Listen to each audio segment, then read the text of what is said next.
Hey y'all, it's me, and today is going to be session 1 for Sunset 1, and you're going to have to bear with me because, like I have told you when we've talked about this painting channel or these painting videos, I'm going to be learning right along with you. It's been a long time since I've really painted much of anything. So yeah, let's learn.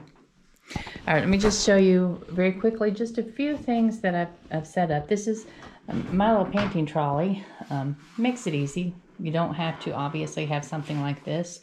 This is just something that makes it easy for me if I want to roll to a different room or whatever. I have that option. It's going to be kind of a dark and dismal day. Speaking of which, I think I'll turn on some overhead light right here. Let's get as much light in here as we can.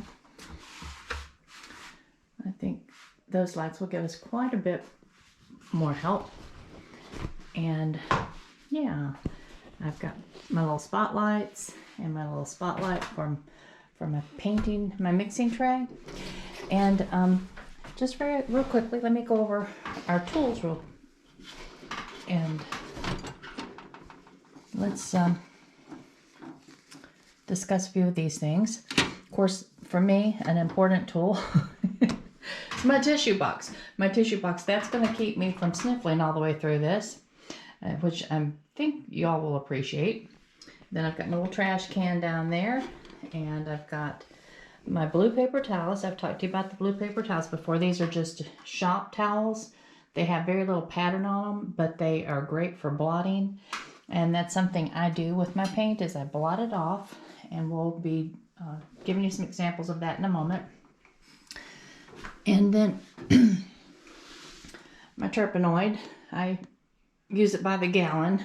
Thankfully, it seems to have a really long shelf life because I haven't used it in a very long time.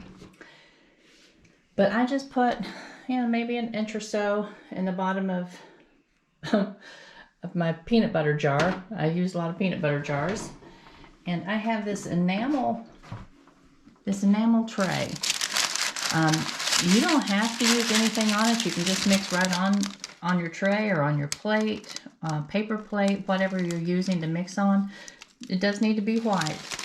But I've got some little pieces of white parchment paper and put on mine so that as we're working, I can more quickly just kind of peel away something when I'm ready to mix more and I'm out of space. And then I have all my little paints set out here. That's my scissors from my parchment. I have my little, now I have multiple sizes of palette knives, and you all may not, that's fine. I paint typically really large. I think I've told y'all before that my paintings typically tend to be upwards of 6 and 7 feet. So the little paint palette knives aren't always really helpful for me. Actually, what I should do is just use a big spatula. That would have worked better for me lots of times.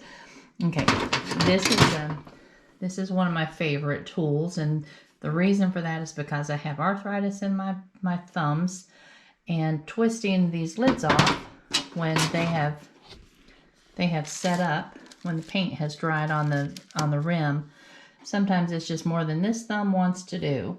So just my little pliers here makes that nice and easy. All right, and then multiple little paint brushes. Of course, I have a big array of paint brushes that mainly I have so many because I've been painting for many years, and I just refuse to throw them away. Sometimes paint brushes get better with age when they become really just gnarly, and I don't know, they're just, they will just create something specific that you need. And if you paint, you understand that. If you don't paint, that's something you will learn in time. Old paintbrushes, sometimes they're just my friend. So sometimes I give them a haircut and I shape them into all kinds of strange and odd configurations, and yeah, paintbrushes. They are my friend. All right, and then I have lots of little towels here, my little cut up bath towels, swim towels, whatever they happen to be, and we'll be using those. Typically I don't wash them, so I cut them fairly small, and these aren't even as small as they need to be. A quarter of this size would be fine for what I'll show you in a moment. But yeah, just if you have old towels, ask your family member for your family members, your friends, anybody. If you go to the Goodwill, try to find some just very, very inexpensive little towels that are just threadbare. T-shirts, towels work better. I will tell you that in my experience, towels work better than t-shirt material. But it's mostly for just scrubbing your paintbrushes out when you need to, and especially at the end when we're going to be cleaning them. And we'll get to that at the end. I'll show you. All right. Well, now this contraption goes on my head. So I'm just going to tell you goodbye because I'm getting ready to stick this on the, it goes up here on my forehead. So I've got my little angle set. Hold on just a minute. You'll be going for a ride. Got my little angle set so that, there we go. So that you should be looking at everything that I'm looking at. And I told you the other day on our walk that the crazy thing that I didn't realize I was doing until I watched the playback, was that I was tilting my head back like this when I was looking, like if I had my whole photograph in my hand, instead of looking down at it like this, I was tilting my head back as though that somehow would make me see better. And the same thing when I was mixing paint, instead of looking down at it, I had my head tilted back. So hopefully I'm going to avoid doing that today. And if I do, I guess I'll remake this video. So let's hope that doesn't happen. All right, let's talk about this little photograph. All right, yeah, and see there I was already doing it. This little photograph is a sunset from the top of our mountain road. It's looking back toward the North Carolina-Tennessee line, way back there. You don't see those mountains in the very, very far distance. But I felt like this was probably a simple sunset that we could start with. There's a lot of color in there, absolutely there is. But that's going to be an important thing with us right at the beginning, is just learning to mix our color. And that's something that, you know, may be trial and error for me a lot, but hopefully more success than not. But let's get started. We're going to start up here with this blue. You can see it's kind of a warm blue. It's not a cool blue. And you'll, if you're unfamiliar with those terms, you know, in relation to color, you'll get a feel for that as we go along. You can notice that down here, over here on this side, and then along this line, there's some cloud that's picking up just the pure light from the sun. So this over here is fairly light in the background. Now, ignore the clouds right now. We're not talking about the clouds. We're not dealing with the clouds. Those clouds will not be in today's session. The only thing we're talking about is this color in the background, the faraway blue, and then down here we'll have this faraway kind of peachy colors and pinks and Naples yellow, all of that. And if we do not totally run out of time, then we will work down into these mountains as well. We will come back and start on these clouds in our next session. Now, one thing I want to mention is that if you are a trained artist, if you have gone to school for this, if you have had color theory, any of those things, let me take my head thing off. I want to look at y'all. There's no telling what happened to my hair. So anyway, all right. Yeah, got some weird hair going on there. You're really, really, really going to have to remind yourself over and over and over again that Patty's untrained. Patty's painting experience is made up truly of trial and error. I would try something and it wouldn't work out just right. I'd maybe just tweak it a little bit.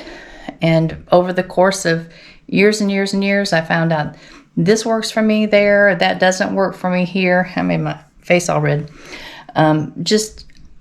This is truly nothing that I've learned from a book or from a professor. So I will be happy to hear suggestions and to hear, in school we learned to do this. Why don't you try that? Blah, blah, blah. And not that I in any way am resistant to learning new ideas. But while I'm refamiliarizing myself with a technique that I've created over years and years and years, I can't add anything new. So yeah, you can share your observations and your ideas, your suggestions, but please understand I won't be doing anything different until I have reached a point where I'm totally comfortable with Patty's technique. Talking about myself in the third person. Until I have just reached the point where I'm totally comfortable with what I'm doing again. And then we might try some different ideas and some different things that those of you that have more educational knowledge than I do, we can try some of your ideas. So let's just get started with this. I'll put my little hat back on. Okay, and no, it's not uncomfortable. I know some of you are going to say, is that not uncomfortable? It's not. The only thing that bugs me is trying to get my hair out of the way. I've got all that old gray flyaway hair. Some of you know exactly what I'm talking about. All right, well, let's start. Look down, Patty, look at the photograph. Let's start with this blue. Let's just get this one right here. And even though it's a small canvas, and let me show you real quickly, my canvas is not really a canvas. My canvas is plywood. And you can see it's even a little bit mildewed because this piece of plywood was a painting at one point. It was a very large painting, and it was, if any of y'all have ever visited the North Carolina Arboretum, it was there for about 3 years.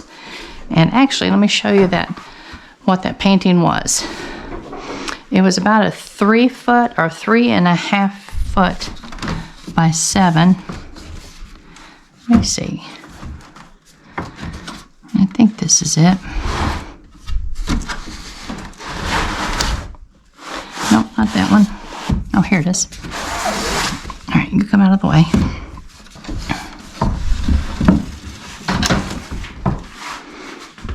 It was this painting, except this is a canvas piece of it. I don't know if you get enough light to see that or not, but the greens were very, very intense. And my doggies, that's Aaron's doggies, and I don't know what they're doing, but they're fussing with one another. I'm sorry. But anyway, the greens were so intense in this, and sometimes you just reach a point where you realize that that painting, even though I like it because I like the dark, or the Kelly greens, I'm going to have to stop and go. Okay, I brought the doggies in, so maybe they'll be happy for a little while. But anyway, as I was saying about this painting, you do reach a point where you realize that that painting's probably, even if you personally like it, that it's not something that someone's going to take home and put in their living room. And 3.5 by 7 foot painting was something that I wasn't interested in putting in my living room either. So I brought it home. I kept it for a long time. It eventually ended up downstairs, and the back of it mildewed, and I finally told Hugh, I said, would you just take that to the barn and cut it up and make me some canvases? So no, that just happens sometimes, and it's okay. Everything's a learning experience, and I learned from it. All right. Now, we were getting ready to mix this color right here. Let me pull my little tray over here. And even what I was saying is, even though this is a fairly small canvas, it'll take a pretty good little bit of paint. But I don't want to waste the paint. And one thing I will tell you about the paint is that I learned just a little trick years ago that surprised me. I just thought I'd do it on a lark. I put it in the freezer on a paper plate in a baggie, and you can leave it in there. Say I need to use my little pliers. You can leave it in there for upwards of a couple of months, and it will stay usable. You know, you just, when you're ready to paint, you're going to pull it out and let it thaw for a couple of hours, and it's just as good as it ever was. That was a nice little find for me. Saved me loads of paint over the years and a lot of mixing time. Sometimes mixing paints can take a long time, especially when you're painting large. All right, y'all, I used the titanium white. I used the ultramarine green shade, which is the very, very blue. Let me see if I can smear this out a little bit so you can kind of get an idea. Can you see that? Of the color blue that is. And then I used the Naples yellow. Okay? Now what I'm going to do, first of all, I want to keep a little of this white. It's going to be very pale for me. I'm just going to leave it over there.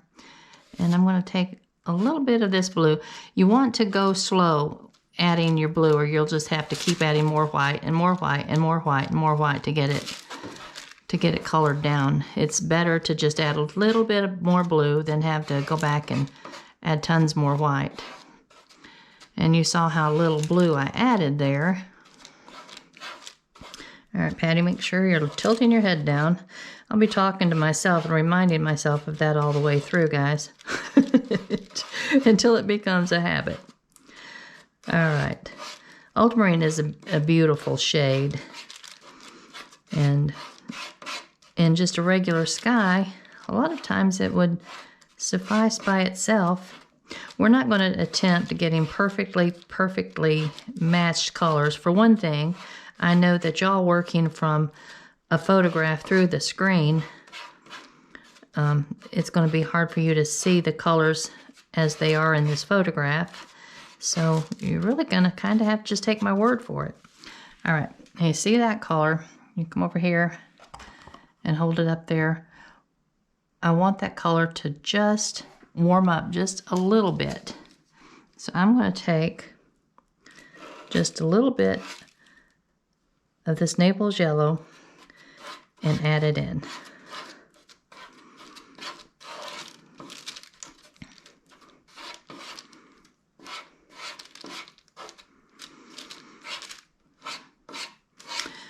When I get my own computer and Erin teaches me how to edit, I'll be able to speed up this little boring parts where I have to mix and mix and mix. But I'm not going to ask him to do that for me. Okay. That's pretty good for these colors down in here. I could still use a bit more blue where it, see where it leaves and it's higher in the sky and further away from the sun. I want that blue to be just a little bit more intense. So let's add just a little bit, just a skiff.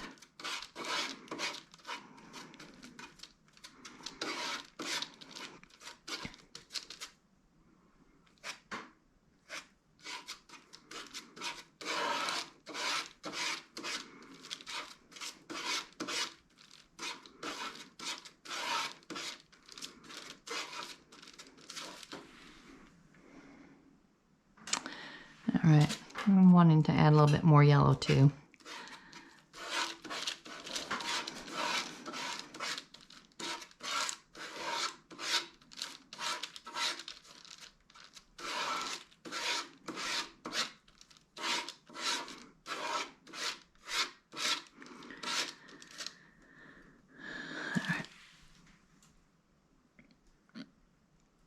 actually, I still, like I told you, y'all are going to have to just be patient with me. It's been at least 6 years since I've done any real painting. I've played with it a little bit here and there. Never could really get my mind wrapped around painting after Jared left. But I'm looking forward to this, guys. I think let's mix this white.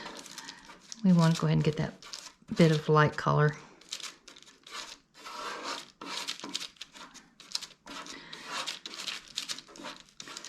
I kind of needed something like this that would propel me forward. And I know that there's some of y'all that are with me on that. I was surprised when I actually first started reading the comments on Erin's page.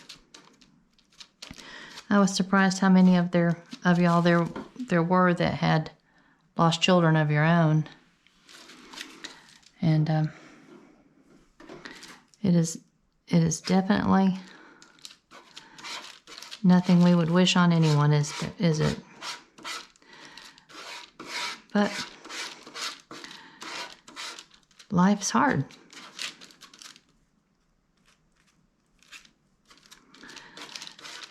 Sometimes harder than we feel like we can actually survive, but we do. We survive. We get up and move forward, walk through the day, and reach a point where we want to start living again. And I'm there. I'm ready to start living again, and this is going to be one of the ways I'm going to do it. I'm painting with y'all. All right. Now what we have here, I hope I'm looking at it, is 3 shades of the blue with a little bit of the Naples yellow in there just to warm it up a bit. And looking at this photograph, it doesn't come down halfway. But you know what? We're going to bring it down halfway because it's going to be behind that bank of clouds anyway. That'll just make it easier, because what I like to try to do is just to get rid of the white on the canvas and go ahead and get my background color on there. If I do that much, then it just seems as though I can see where I'm going a little bit easier. All right, you can take your little palette knife and just kind of start putting it on there. We'll smear it around in a minute. Just getting the main colors where you want them. And I kind of, when I'm doing a sky, and I know there's part of it, when I'm doing a sky and there's part of it that's, almost a completely different color, I'm just going to kind of triangle it off like that. There's my halfway point.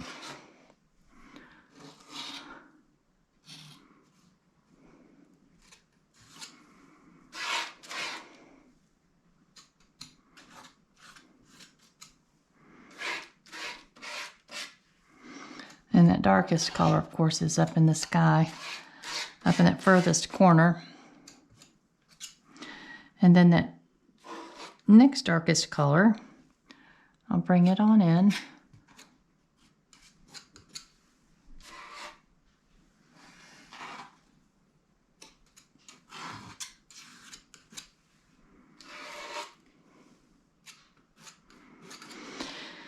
All right, let's stop there for just a minute and go ahead and get this color everywhere it needs to, and stay with your light color until you get it smeared out where you want it. Because when you go into that dark color, it's on your brush and you're not going to get rid of it. Okay, and if you remember, we had talked about, look at the dust I just stirred up. We had talked about going on around the canvas, and the reason for that is because this way you can use it as a gallery wrap. You can actually just hang it on your wall just as it is without putting a frame on it if you choose to do that. And when you do around the sides, you don't have to keep those as, what do we say?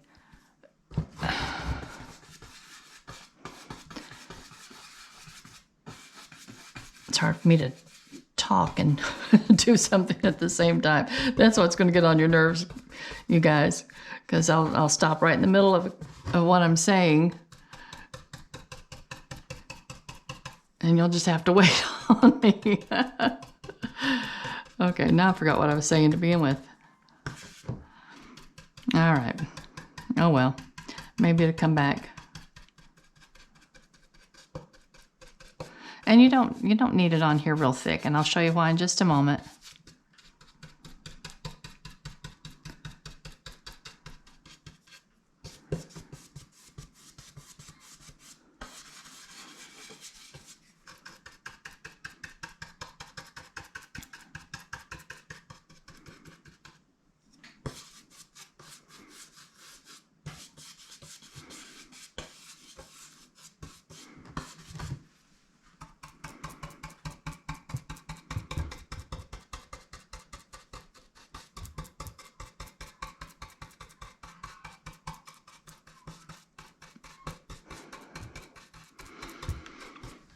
All right.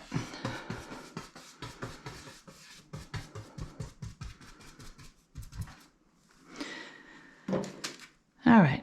Now, let me get another paintbrush. The more, and this is another reason I don't get rid of paintbrushes, because the more you have on hand, the easier it is not to have to stop and kind of blot your paintbrushes out. Because when you're working with oils, you really, really, really do not want to have to try to clean your paintbrushes in the middle of a paint session. The turpentine will not allow you to do that. You'll just end up with a wet mess, and everything will be very, very diluted, and your paint will be very, very thinned out. It's just something you never want to do. So, and if you need to for a while, you know, buy your paintbrushes in the children's department. They'll work for what we're doing right now. As time goes forward, you'll know what you want to invest in. And for paintbrushes that have a specific purpose for me, I will go, oops, there I am hitting this, my little helmet here with this GoPro on it is hitting this light.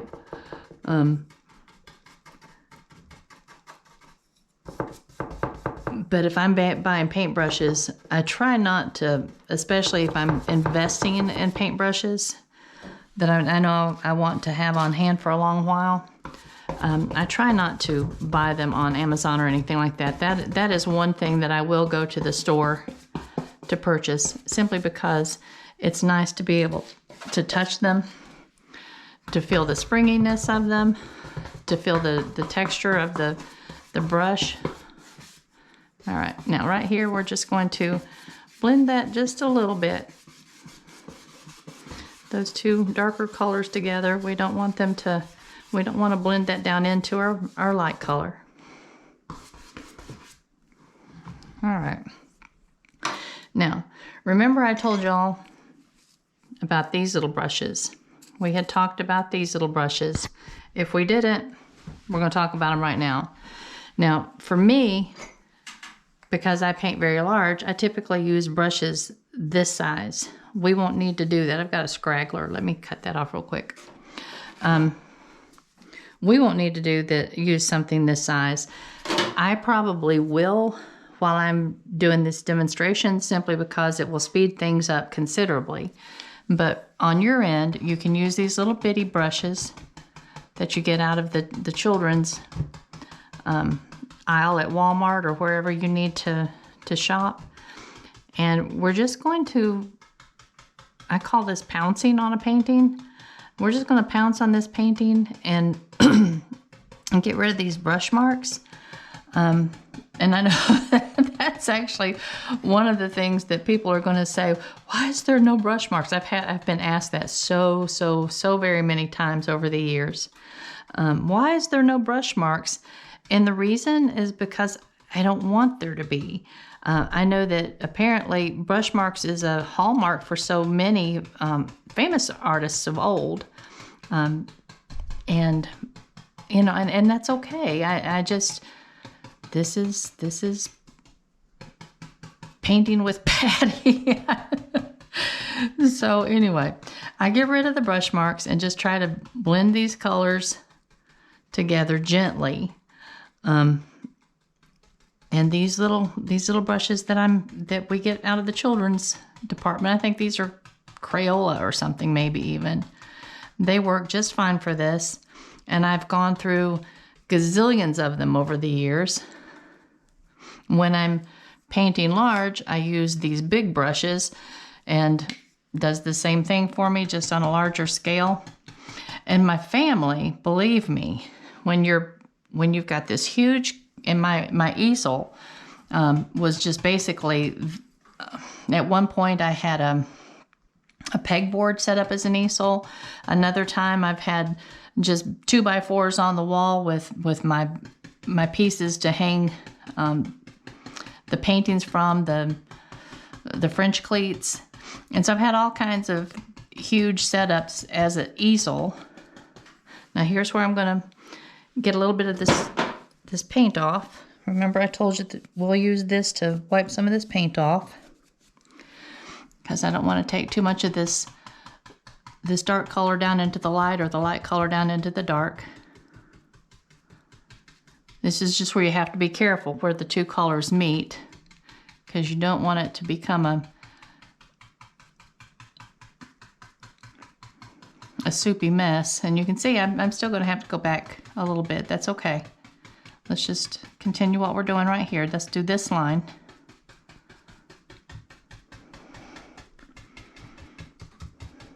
And I'm going to clean this one, but I'm going to pick up a clean one.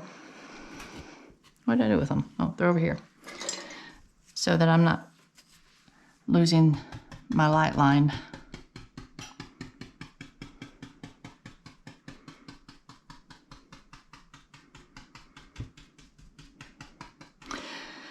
But if you're someone that's really into the brush strokes, I don't know how to tell you to get there. That's just something, you know, it's just its own technique. Like painting with a palette knife, it's its own technique. And I've never pursued either one of those techniques, so I'm not going to try to talk about them at all.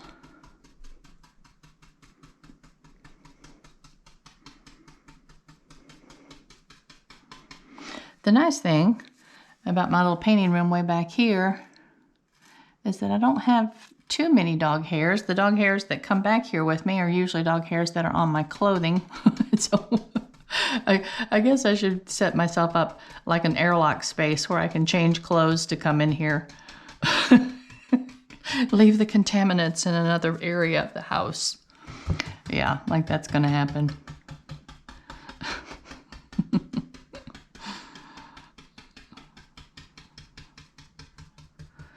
Every painting I've ever sold, I'm certain has, you know, some of my critter's hair in it. Because it's almost impossible to get it all out.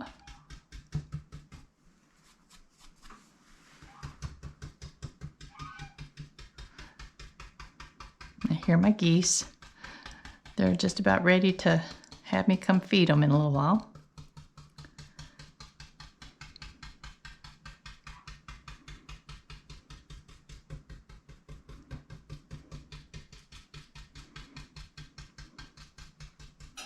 See, there's a paintbrush hair. And I am going to stop this video. As soon as I finish this sky, I'm going to stop this video and kind of preview it and make sure that what I'm doing is what I actually want to be doing, as far as how this is showing up, how I'm tilting my head.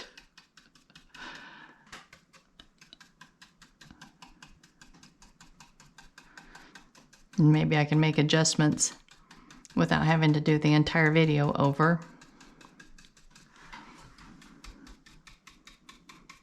All right, let's just call that enough for a moment. Let me look at this video and I'll be right back.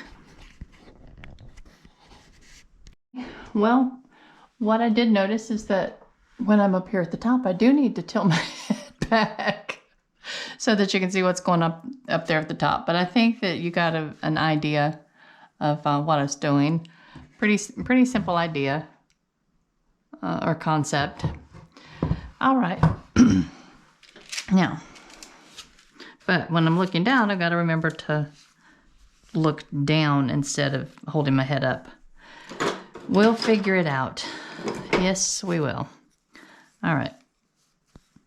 Let me move these used brushes out of the way. Actually, I'll just go ahead and put them in the turp because I won't be using them again. Now, I'm going to just set this over to the side because I will be saving that paint off of it in a minute. Putting it in the freezer like I told y'all. Let's start another palette here. Now, we're looking right here. We've got these beautiful Naples yellow streaks and these peachy streaks. And so I'm going to put us a little bit white out here.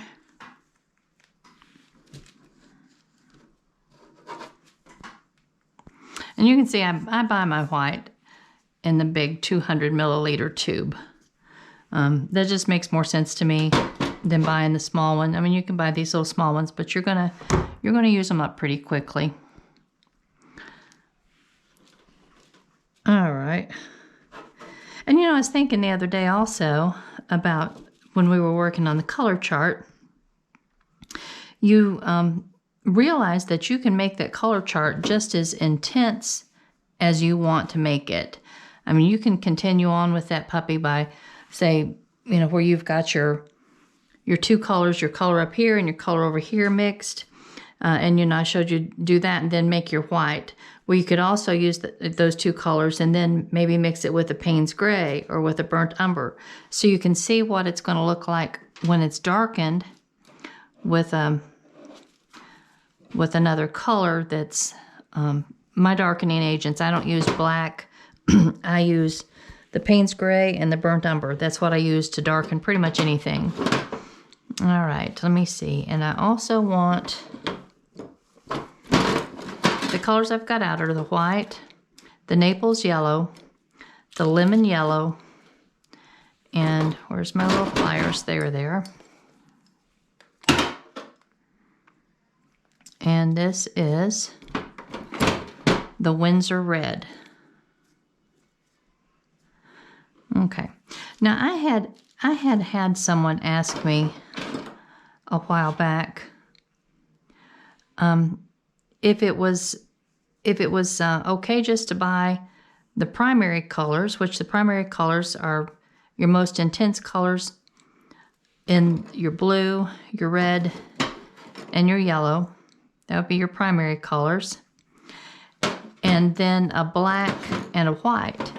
And because in theory, you can mix all of your colors out of those five, but I have never had success with that. Black is a color I don't use at all. And one of the reasons is because years ago I'd heard it said that black would just dull down your colors on a painting. And so that just stuck with me. And I just chose not to ever use black.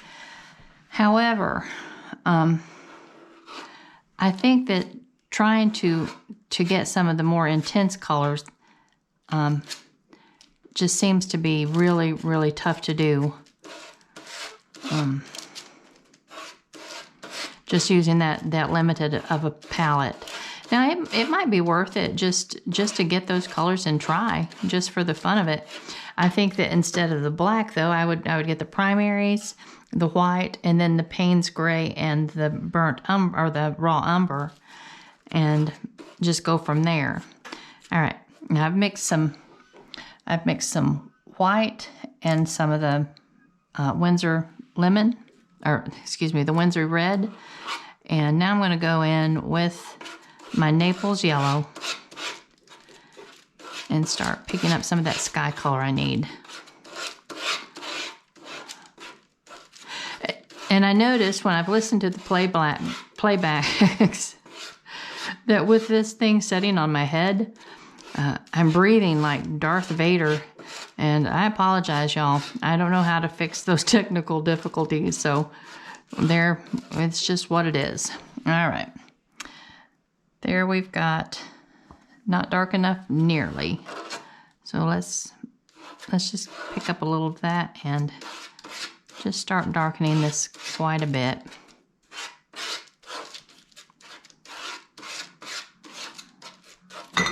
Oops. My geese are being very, very insistent.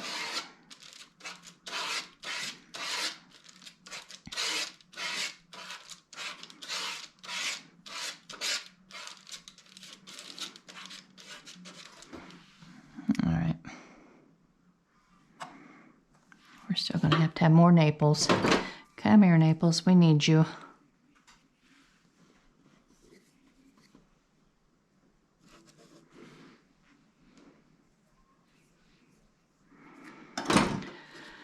All right.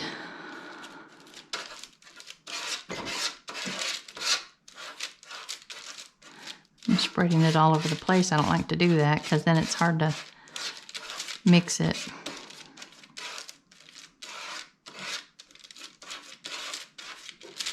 All right. It's picking up those colors pretty well. I know I want to darken that considerably.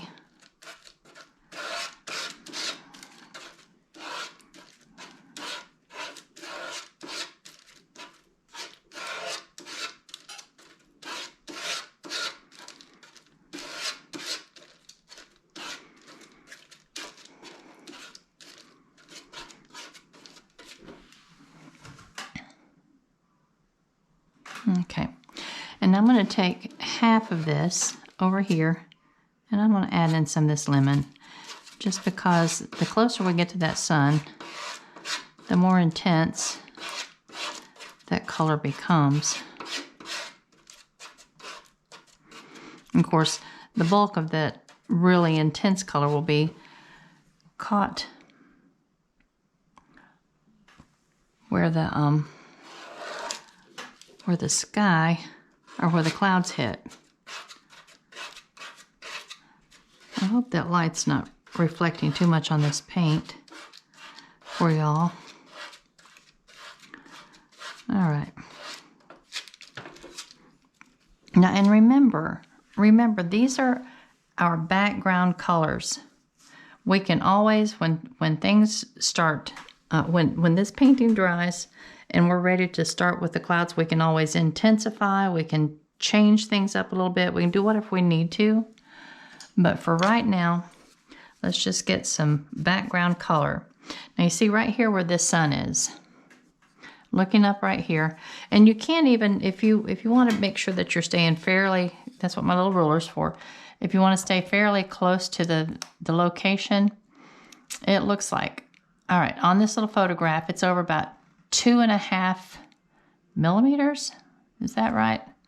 I better not use the, I'm not very good with metric. So let's come over here. Okay, we're at 4¼ inches. And the sun is showing up at the 1 inch mark. So that puts us just a little bit in, about 1/4 of the way. So let's see, my canvas here is 12.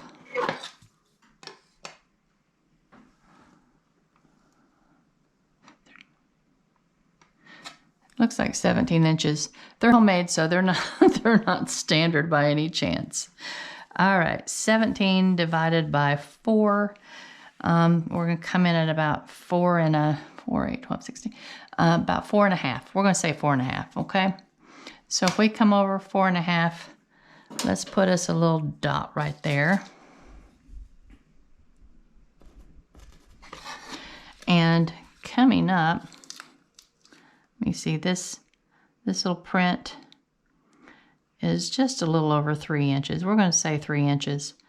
And it looks like it comes up about 1/3, so up about 1 inch. So let me see, my canvas is about a little over 12 inches. So we're going to come up about 4. It's over 12. Let's come up 5. Let's come up 4.5. Right in there somewhere. All right, you get the idea. Somewhere in there is our sun. All right, now let's get some sky color in here. And we're going to start out with this really intense. As a matter of fact, I think I even want some more intense of the lemon. But I don't want it pure lemon. That is not, let me show you. That is way, way too intense for there. Except for maybe just around the very, very edge of the sun. But let's use a little bit of this.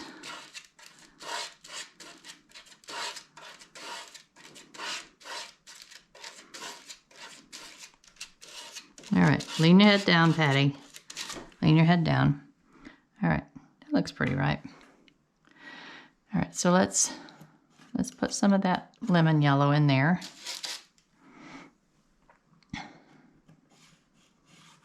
We don't have to worry about it over here, but I am going to go ahead and take it on up and all the way over, even though we know that those mountains and clouds are going to cover all this. Because like I said a moment ago, I really just want this sky color completely done away with. I mean, not the sky color, excuse me. I want the white of the canvas done away with. All right.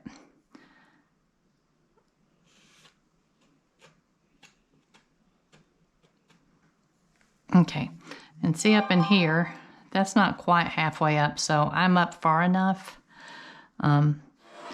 Let's just come on down here.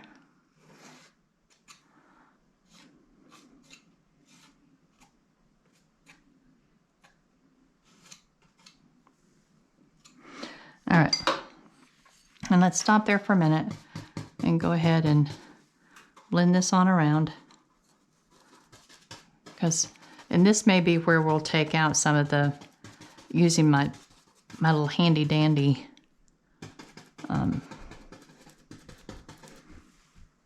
what are those things called? Paper towels. Yeah, there we go.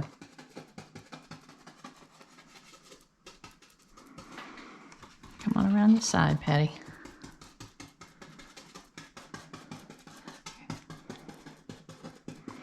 All right, I won't worry about coming down too far because we're going to, as a matter of fact, let's leave that for a minute. Wipe off our little palette knife. All right, exaggerated movements. Let's bring some of this peachy pink in here.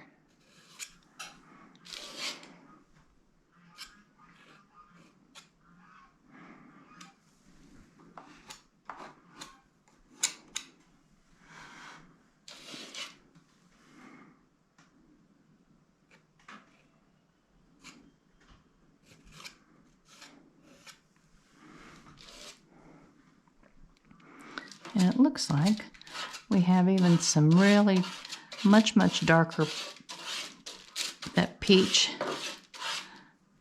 down in there. So let's just give it a little bit more pink. A little bit more of the Windsor red. All right. See if I can scrub this brush out enough to use it. If I can't,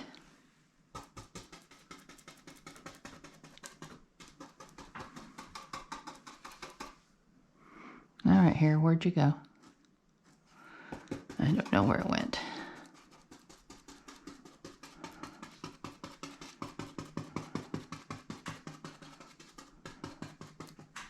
All right, now I don't want to mix my color all to pieces. That won't be any good. So let me see. Come here, you.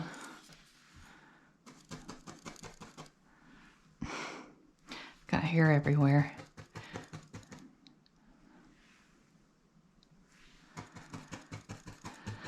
I thought one day this week about taking all my paintbrushes to the kitchen and just giving them a good cleaning. That probably would have been a good idea. But It just didn't happen. Okay. All right. Now, this, girls, is where I waste paint. But I put too much paint on there. That's okay. This is where we're going to take it off. And guys, I hope I've got some fellas out there painting with us. All right. I don't want to mess with the sky up top too much.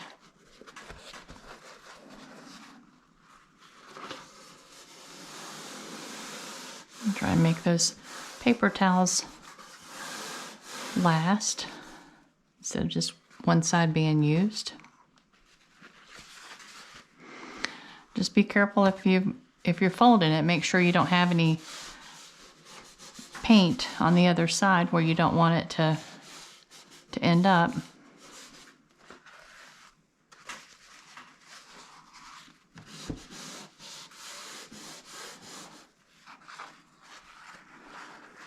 All right. Just a little bit around the side. All right. Now we're going back to our little blenders. And I am out of the little blenders like I was showing y'all. And it doesn't matter so much up here. I just want it to be blended in. It doesn't matter because, like I said, the clouds are going to go over this. So this is just to kind of do away with that white.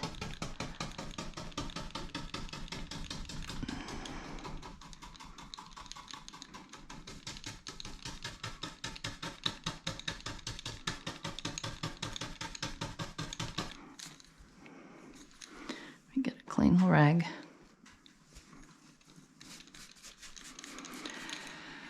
All right, now this is where you want your little pouncing to be soft, because if it's not, what you are going to have is brush strokes, but it's going to be brush strokes where the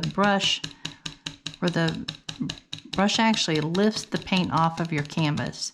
You don't want that. You don't want to lift the paint off the canvas. You just want to slightly and very gently blend your colors together. And you see what I did right here? I brought this pink all the way over, and I don't want that pink there because that's going to be just that nice bright lemony yellow sunset color. Let's get that out of there. All right, lemon yellow, where are you? Come here, let's put you back on.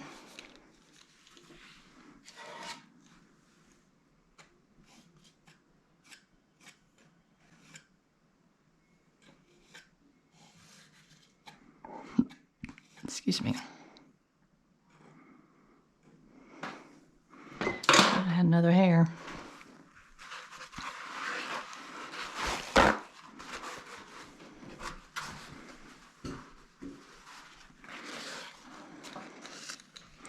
I'll go ahead and use this and blend it in just a little bit, and then I'll switch brushes up.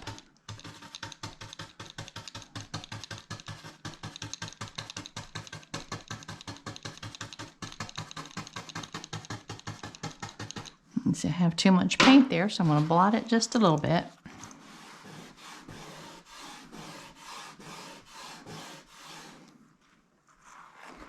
There we go. All right. What did I do with my big one? There it is. All right. And one thing about the smaller brushes is that typically they're softer. So you can usually get a softer blend than with these larger brushes. Typically, not always. I've had some really nice soft brushes in the past.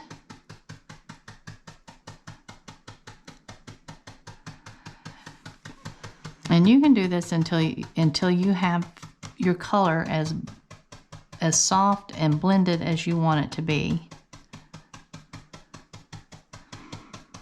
And I do want it to be nice and blended, but it doesn't have to be, it's not going to resemble this yet because we've got clouds to put over top.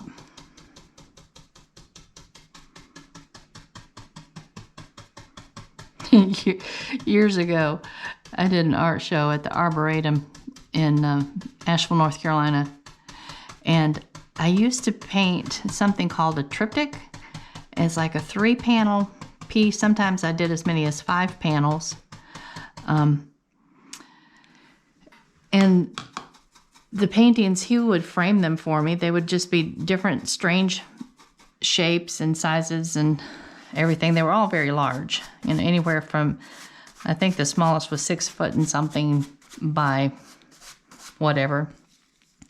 And then the largest went up to about 7.5 feet. But I had about maybe 6, 8 paintings in the Arboretum throughout. Hold on a minute. I can't talk and do this at the same time. All right, come on, you silly hair. See, that's the problem. We start having these little hairy issues. All right. And it works better usually just to use a brush instead of your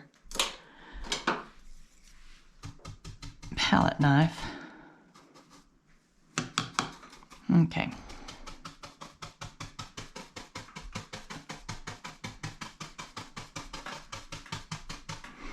Okay, now see, that is really intense looking, but I think once we get the sun over top of it and we get these bits of really highlighted clouds over top of it, that's going to soften all that down and leave that more of a background color.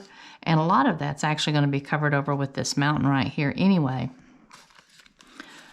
So let me see, there's another hair. Actually, these are my brushes coming apart. They're old.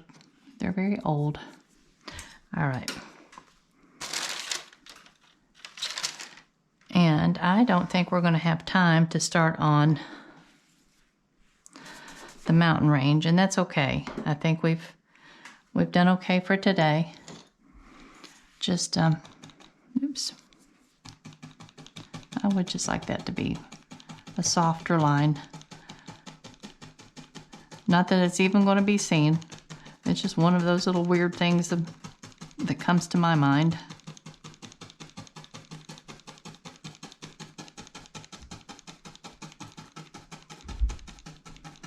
But anyway, what I was telling you about the Arboretum. When we were over there, Hugh and I were over there setting up these huge paintings because they had to hang on French cleats, and so the staff wanted us to hang them.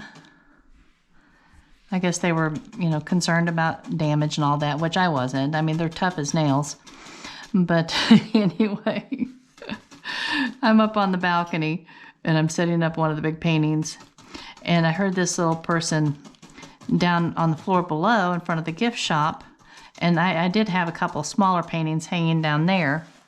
And the lady that was with him, she was just, you know, just oohing and awing over the painting, which I appreciate. I mean, it was just really sweet to hear her compliments.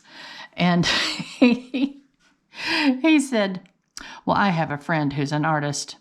And he said, and all it is just, wait a minute, illusion. He said, it's just illusion. That's all it is. It's just illusion. That was one of the funniest things I'd ever heard anybody say. And I'm thinking, yes, it is just illusion, but you have to know how to make that illusion happen. Oh, well, it's just funny. Funny, funny, funny. All right. Now, I know this isn't looking like much, and y'all are thinking, ew, what are we doing here? Why are we doing this? All of those sorts of things. But stick with me.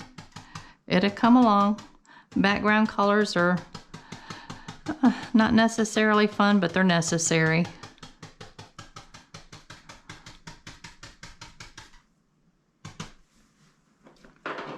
And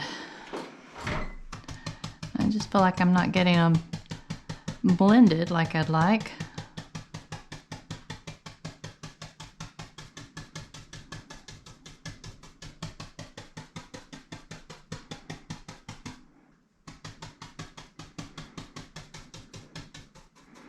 Okay.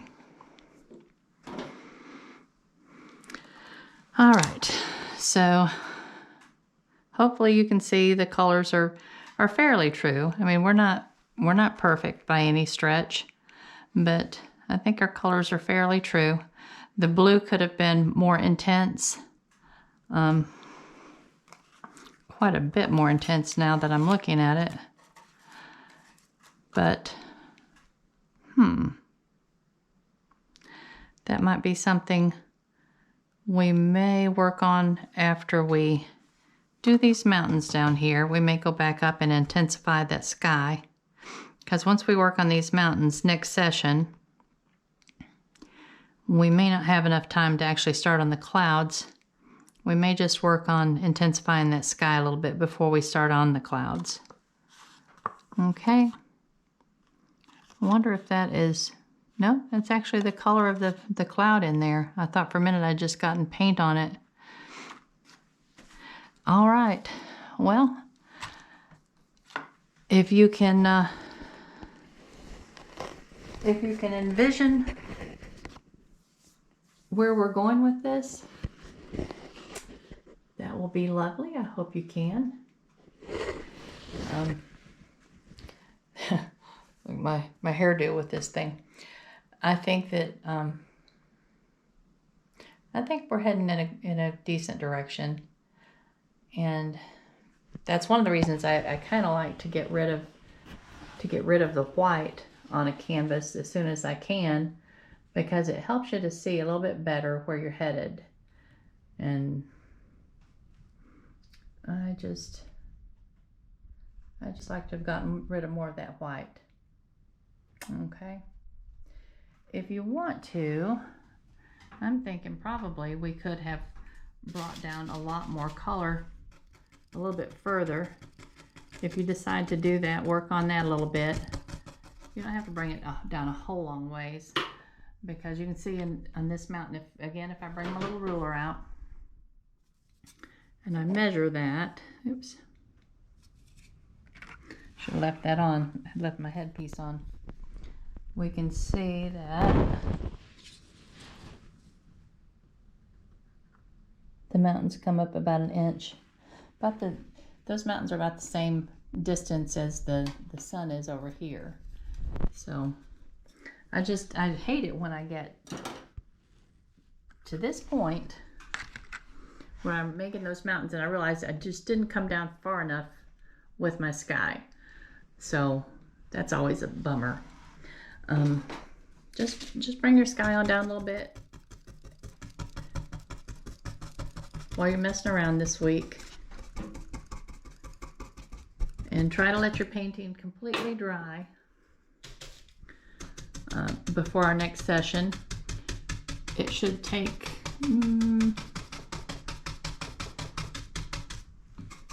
if you're using pure oil paints, it's going to take at least 3 days. If you're using the alkyds, you're going to be okay at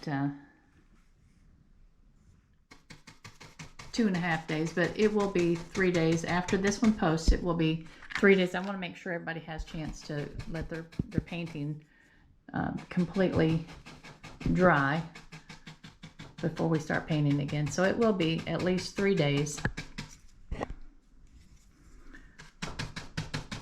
before we'll paint again together. All right, I think I brought that down far enough. All right, well, we'll take it up next time. And I appreciate y'all painting with me. Love you. And we'll see you soon. Bye-bye.